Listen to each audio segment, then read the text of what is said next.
উত্তৰ অসমত বান উফন্দি উঠিছে নৈ উপনৈ নদীমাতৃক ৰাজ্য অসমত বাৰিষা মানেই যেন বান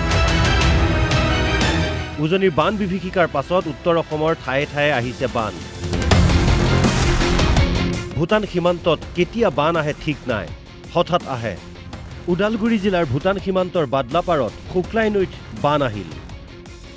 শুক্লাই নৈৰ কোবাল সোঁতৰ পানীয়ে উটুৱাই নিয়ে 4গৰাকী ছাত্ৰ-ছাত্ৰী কেইজনমান লোকে এই ভয়াবহ দৃশ্য দেখি তৎপৰতাৰে উদ্ধাৰ কৰে ছাত্ৰ-ছাত্ৰী কেইগৰাকী শুনক কেনেকৈ ঘটিল এই ঘটনা আহোঁতে বৰষুণ দি আছিল অলপ অলপ পিছত ভূটানৰ পৰা পানী আহিল হঠাৎ আহি গ'ল মানে পুৰা যাই আছিলোঁ নদীৰ মাজতে আছিলোঁ পিছত এইফালে হ'ম না এইফালে হ'ম মাজতে হৈ গৈছোঁ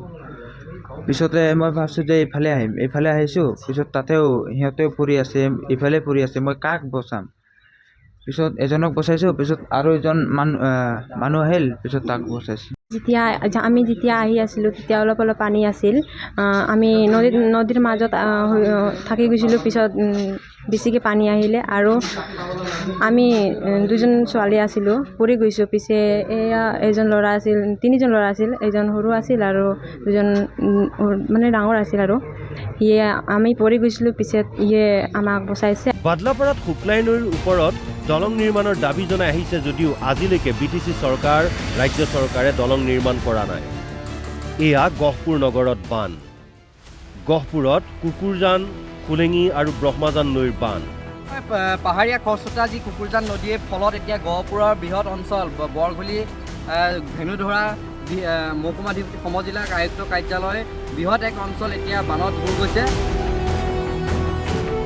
কুকুৰজান নৈৰ ভগ্ন মথাউৰিৰে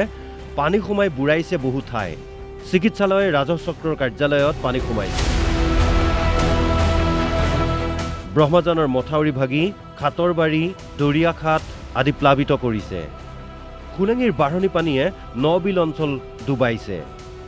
মাথাউৰিটো আপোনাৰ হাজৰিকা চুকৰ পৰা ধৰি পেলাই আপোনাৰ এইফালে চিভিল এছডিঅ' অফিচৰ ওচৰলৈকে গোটেইখিনি পানীয়ে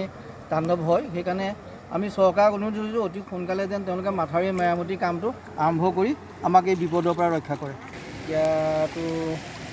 যিটো বানপানী হৈছে যে চৰকাৰে এতিয়া পদক্ষেপ গ্ৰহণ কৰিব লাগে নহ'লে আমাৰ এতিয়া বাইকৰ সমস্যা আছে আজি স্কুল বন্ধ হৈছে ল'ৰা ছোৱালী আনিবলৈ অসুবিধা হৈছে চৰকাৰ পথাৰত আমি দাবী জনাইছোঁ যাতে য'ত মূল পানীটো আহিছে তাত যাতে বিজ্ঞানসন্মতভাৱে সম্পূৰ্ণ বিজ্ঞানসন্মতভাৱে যাতে মাথাউৰিসমূহ নিৰ্মাণ কৰি ৰাইজক যাতে এই দুৰ্গতিৰ পৰা যাতে আমাক উদ্ধাৰ কৰে অৰুণাচল প্ৰদেশত হোৱা মুষলধাৰ বৰষুণৰ ফলত ফেনে ফুটুকাৰে বাঢ়িছে ডিক্ৰাই নৈ প্লাবিত হৈছে জামুগুৰিহাটৰ নৰুৱা বালিবাৰী ঢেকিৰি গাঁৱকে ধৰি কেইবাখনো গাঁও পানী সোমাইছে মানুহৰ ঘৰত বানাক্ৰান্তই পৰিস্থিতি সন্দৰ্ভত কয় আমাৰ এই ডিক্ৰাই নদীৰ পানীয়ে আমাৰ ঢেকিৰি গাঁও বালিবৰী নৰুৱা বৰিগাঁও আমাৰ গদাজান অংশত আৰু অলপ এখন গাঁও আছে সেইখন গৰিয়াবিল এই আটাইকেইখন গাঁৱতে আচলতে ডিক্ৰাই নদীৰ পানীয়ে আমাৰ বাঢ়ি আহি প্ৰতিখন ঘৰত এনেকৈ সোমাই গৈছে আপোনালোকে দেখা পাইছে পানীটো এতিয়াও বাঢ়ি আছে যোৱাকালি ৰাতিৰ পৰা পানী বাঢ়ি আজি মানুহ আমাৰ শিবিৰলৈ যাব লগা অৱস্থা হৈছে ডিক্ৰাইৰ পানীয়ে নষ্ট কৰিছে পথাৰৰ খেতি ভূটান আৰু অৰুণাচলৰ পৰা বৈ অহা নৈৰ জলপৃষ্ঠ বৃদ্ধিৰ ফলত বানপানী হৈছে মাজবাট বিধানসভা সমষ্টিৰ বিভিন্ন ঠাইত বাঢ়নি পানীত খহি পৰিল মাজবাটৰ ভুটিয়ামাৰী নৈৰ দলং ফলত মাজবাটৰ পৰা মুচুৰাবাৰীলৈ যোৱা পথৰ যাতায়াত সম্পূৰ্ণ বন্ধ হৈ পৰিছে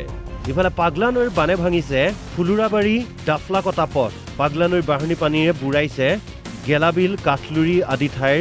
মানুহৰ ঘৰ বাৰী ভূটান আৰু অৰুণাচলত অধিক বৰষুণ হ'লে উত্তৰ অসমত বানে ভয়াৱহ ৰূপ লোৱাৰ সম্ভাৱনা আছে ব্যুৰো ৰিপৰ্ট অসম লাইভ 24